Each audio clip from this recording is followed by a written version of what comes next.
आप सबको जय मसीह की। परमेश्वर का धन्यवाद हो एक बार फिर उन 10 आज्ञाओं में से वो आज्ञाएं बताने के लिए मौका मिला और अब तक हम जिंदा हैं परमेश्वर में। और परमेश्वर की दया ही है कि परमेश्वर की वाणी हमारे मुख से निकलती है। ये परमेश्वर की वाणी ही है, ये परमेश्वर स्वयं ही है जो हमारे मुख से बोलता है। और वो 5वीं आज्ञा आज मैं आप लोगों को बताऊंगा। कल मैंने 4 तक बताई थी और 5वीं आज्ञा ये है। 5वीं के साथ साथ मैं 6ठी भी बताना चाहूँगा। पहले मैं 5वीं बताता हूँ। तो अपने पिता और माता का आदर करना। तो अपने पिता और माता का आदर करना, यदि हम इब्रानी भाषा में इसको सीखें तो वो लिखा है कवोत ईत, कवोत ईत। तो अपने माता पिता तो अपने पिता और माता का आदर करना, कवोत ईत, कवोत ईत। इसके लिए हम परमेश्वर के वचन में से देखेंगे। निर्गमन में ही जो 10 आज्ञाएं दे रखी हैं परमेश्वर के दास मूसा और परमेश्वर के द्वारा रचित हैं, और वो है निर्गमन 20 का 12 में। और हर एक आज्ञा के साथ एक आशीष जुड़ी हुई है। वो आज्ञा ये है, तो अपने पिता और माता का आदर करना, जिससे जो देश तेरा परमेश्वर यहोवा तुझे देता है उसमें तू बहुत दिन तक रहने पाए। यदि हम परमेश्वर की दी हुई इस आज्ञा को माने तो कौन सी है, तो अपने पिता और माता का आदर करना। तो इस आज्ञा के साथ ही एक आशीष जुड़ी हुई है, तो बहुत दिन तक इस पृथ्वी पर जीवित रहेगा। तो ये जो लोग अपने माता पिता को धिक्कारते हैं तो उनकी वो आयु भी बहुत ही कम रहती है। और जो अपने माता पिता को भला बुरा कहता है तो उनका जीवन अल्पकालीन ही होता है। और परमेश्वर के वचन में से एक जगह और मैं देख लूँगा कि मत्ती में भी क्या लिखा है। मत्ती 15 का हम 4 से लेकर 6 तक पढ़ लेंगे। यहाँ पर लिखा है कुछ ऐसे ही क्योंकि परमेश्वर ने कहा था कि अपने पिता और माता का आदर करना, और जो कोई पिता या माता को बुरा कहे वह मार डाला जाए। नए नियम में भी आ गया साफ, प्रभु यीशु मसीह के द्वारा उसका व्याख्यान है। प्रभु यीशु मसीह भी उस आज्ञा को आगे बताते हैं कि क्योंकि परमेश्वर ने कहा था कि अपने पिता और माता का आदर करना, और जो कोई अपने पिता या माता को बुरा कहे वह मार डाला जाए। पर तुम कहते हो कि यदि कोई अपने पिता या माता से कहे कि जो कुछ तुझे मुझसे लाभ पहुँच सकता था वह परमेश्वर को भेंट चढ़ाई जा चुकी, तो वह अपने पिता का आदर न करे, तो तुमने अपनी रीतों के कारण परमेश्वर का वचन टाल दिया। वो अपनी रीति रिवाजों के कारण कई बार परमेश्वर के वचन को टालते फिरते रहते हैं, पर ये सही नहीं है। यदि परमेश्वर का वचन हम टालेंगे तो उसमें श्राप है, बहुत सारे श्राप हैं। उन श्रापों का जब आगे टाइम होगा तो मैं आप लोगों को बताऊंगा। पर हमें परमेश्वर की इस आज्ञा का पालन करना है कि हमें अपने माता पिता का आदर करना है। कई लोग तो अपने माता पिता को ना भगवान का दर्जा दे देते हैं, पर भगवान का दर्जा देना परमेश्वर के वचन के खिलाफ है। परमेश्वर के वचन यही बताता है कि अपने माता पिता का आदर करना। भगवान का या परमेश्वर का दर्जा तो परमेश्वर को ही देना, क्योंकि परमेश्वर है, और परमेश्वर हमारा आत्मिक पिता है। और माता पिता ने हमें जन्म दिया, उनका हमें आखिर तक आदर जरूर करना है। यूँ नहीं कि हमें उन्हें ऐसे छोड़ देना या धिक्कारना या गाली देना, इस तरह का कोई प्रयोजन नहीं है। पर परमेश्वर की इस आज्ञा का पालन जरूर करना है कि अपने माता पिता का आदर करना है। परमेश्वर की 6ठी आज्ञा जो हमें मानने के लिए दी गई है वह है तू खून ना करना, तू खून ना करना। उसका इब्रानी भाषा में यदि हम पढ़ें तो लो ता रसाख, लो ता रसाख, लो ता रसाख, इसका मतलब है तू खून ना करना। इसमें भी हम परमेश्वर के वचन में से देखेंगे। निर्गमन 20 का 13, यहाँ पर ऐसे लिखा है तू खून ना करना। परमेश्वर की आज्ञा में जब वो 2 पट्टियाँ थी, एक पट्टी पर लिखा था तू खून ना करना।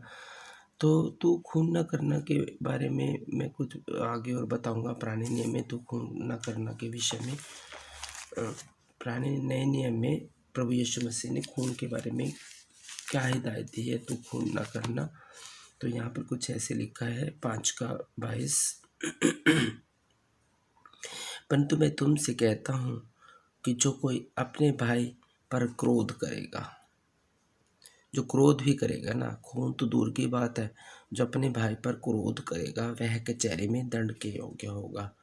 क्रोध करना भी एक सज़ा है, उसके लिए क्या है, वो दंड के योग्य है कचहरी में।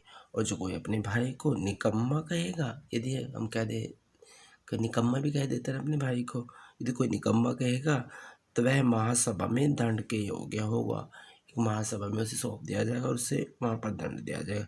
और जो कोई कहे अरे मूर्ख, यदि यूँ भी कह दे कोई अपने भाई को अरे मूर्ख, तो वह नरक की आग के दंड के योग्य होगा। परमेश्वर का वचन हमें यहाँ साफ कह रहा है कि अपने भाई को कोई यदि भला बुरा कहेगा तो वो का मूर्ख भी कह देगा तो वो नरक की आग के दंड के योग्य है। परमेश्वर का वचन यहाँ हमें बता रहा है। तो क्रोध करना भी एक एक बहुत गलत बात है, क्यों क्रोध करने से उन पर, उसके भाई पर दंड की आज्ञा होगी। और यदि उसको हम निकम्मा भी कहेंगे तो उसको महासभा में दंड का योग्य होगा, दंड के योग्य होगा। और यदि हम उसको अरे मूर्ख भी कह देंगे तब भी वो नरक की आग के योग्य है। परमेश्वर का वचन कितना सावधान रहने के लिए हमें कहता है, हमें अपने भाई को किसी तरह से बुरा या निकम्मा नहीं कहना। और एक जगह और यदि हम देखें यशायाह में देख लेंगे 1:15, यहाँ पर भी परमेश्वर के वचन में ऐसा ही लिखा है। 1:15 में यदि मैं पढ़ूँ तो कुछ ऐसे लिखा है, जब तुम मेरी ओर हाथ फैलाओ, जब तुम मेरी ओर हाथ फैलाओ तब मैं तुमसे मुंह फेर लूँगा। परमेश्वर का वचन यहाँ हमें बताता है, ये जब तुम मेरी तरफ हाथ फैलाओगे और मुझसे प्रार्थना करोगे तो परमेश्वर क्या करेगा, मुंह फेर लेगा। क्यों फेर लेगा, तो यहाँ पर कुछ ऐसे लिखा है, तुम कितनी ही प्रार्थना क्यों ना करो तो भी मैं तुम्हारी ना सुनूंगा, क्योंकि तुम्हारे हाथ खून से भरे हुए हैं। जो लोग खून करते हैं ना, जो लोग खून कर देते हैं किसी का, तो परमेश्वर उनकी प्रार्थना बिल्कुल भी नहीं सुनता। परमेश्वर उनसे अपना मुंह फेर लेता है, क्योंकि उनके हाथ किससे रंगे हुए हैं, किससे रंगे हैं, खून से।